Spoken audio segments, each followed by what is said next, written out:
Having a benchmark for your investment portfolio allows you to periodically measure its performance and ensure that you're on pace to meet your financial goals.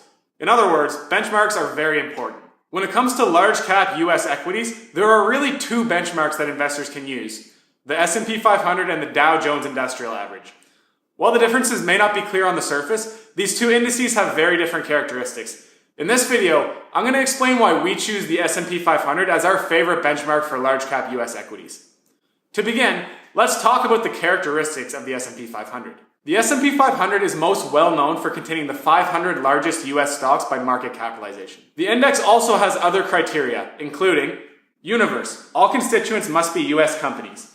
Eligibility market cap. Companies with a market capitalization of 6.1 billion or greater are included. Public float. At least 50% of the shares outstanding must be available for trading. Financial viability. Companies in the S&P 500 must have positive as-reported earnings over the most recent quarter, as well as over the most recent 4 quarters, summed together. Adequate liquidity and reasonable price. The S&P 500 consists of highly tradable common stocks with active and deep markets. The S&P 500 is market capitalization weighted, which means that stocks with higher market capitalizations will have a greater weight in the index.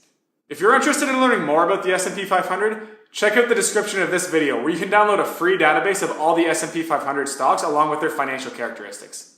Moving on, I'll now discuss 3 reasons why the S&P 500 is our favorite benchmark for large cap US equities.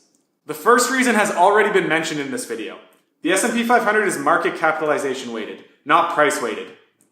One of the main differences between the S&P 500 and the Dow Jones Industrial Average is how they weight their constituent companies.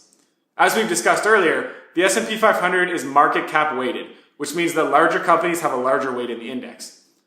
By contrast, the Dow Jones Industrial Average is price weighted. This means that companies with higher stock prices have a higher weight in the Dow Jones Industrial Average. To be honest, this has always puzzled me because it creates some bizarre weightings in the index.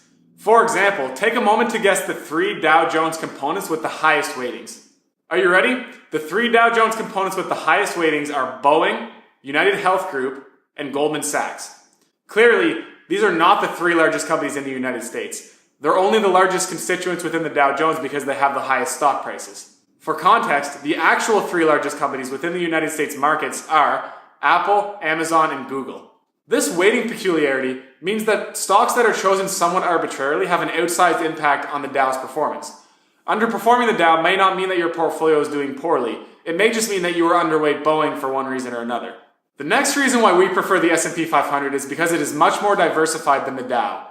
As its name implies, the S&P 500 contains approximately 500 companies. For context, the Dow Jones Industrial Average contains just 30 companies. These diversification differences combined with the bizarre weightings that are used in the Dow means that certain components of the Dow have a significant impact on the index's performance. As an example, Boeing had a 9.6 weighting in the Dow at the time this video was recorded. Apple had a 3.9% weighting in the S&P 500, despite being a much larger company. The third reason why we like the S&P 500 more than the Dow is because it is the most widely benchmarked index in the US. Before explaining my logic here, I feel as though I have to give you a bit of a disclaimer. Oftentimes in investing, doing something just because everyone else is a very, very poor decision. Benchmarking to the S&P 500 is the rare exception to this. This is because the S&P 500 is the most widely benchmarked index in the US. 3 of the top 4 ETFs buy assets benchmarked to the S&P 500. The largest is SPY, which has 268 billion of assets under management. For context, the largest Dow Jones Industrial Average ETF, which has the ticker DIA, has 22 billion of assets under management. If you're interested in capturing the market's average performance, we believe that you're much better off benchmarking to the S&P 500 or investing in SPY, rather than benchmarking to the Dow Jones Industrial Average. Thank you for taking some time to watch this video on why we like the S&P 500 as a benchmark for large cap US equities. I invite you to subscribe to this channel and like this video, which will help more people discover Sure Dividend's investor education videos. If you're interested in learning more about our approach to dividend growth investing, I invite you to check out our website at www.suredividend.com. See you there.